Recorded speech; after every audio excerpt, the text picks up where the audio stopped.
When you think about winter, you usually aren't thinking about bountiful harvests. However, after a class at Maine's Primitive Skills School, you'd learn that there's plenty to be found amongst Maine's snowy landscapes. Michael Douglas started the school and has been running it ever since. He showed us just a few of the ways people can enjoy nature's bounty in the winter. You just have to be ready to brave the elements. It's all about dealing with the cold and the wet. We could go from rain to freezing rain to snow in 24 hours, and it's not uncommon here in Maine, right? He likes to call pine trees winter's ambassador. And lucky for us, this is the pine tree state. We can do everything from peel their bark after we thaw that and fold it into a water container.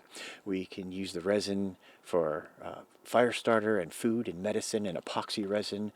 We can use the pine cones. We light the scales and they start to emit a nice fragrant smoke as a smudge to freshen up a room that's been, sealed because of winter.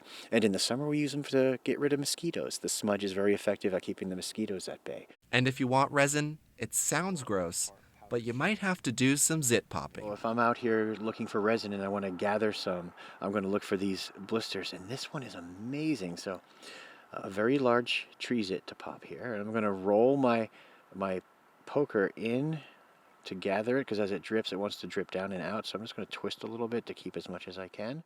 We stepped into the school's apothecary to see a simple and pleasant way resin can be enjoyed. Tea. All you have to do is take that resin you collected and brew it in hot water.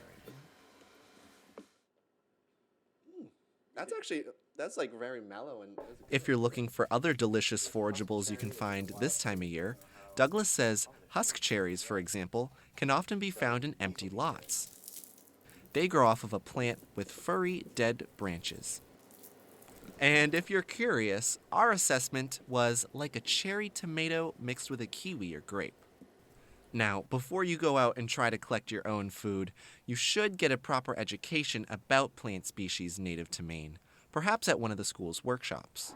People who are looking for something that's authentic, meaningful, useful, want to become more efficient or more of a craftsman or express their life's vision or interests in a more beneficial manner, not only to their own lives, but to the people around them. Go out into the woods and practice these skills. It's a reductionist way of looking at the rest of the world with new appreciation.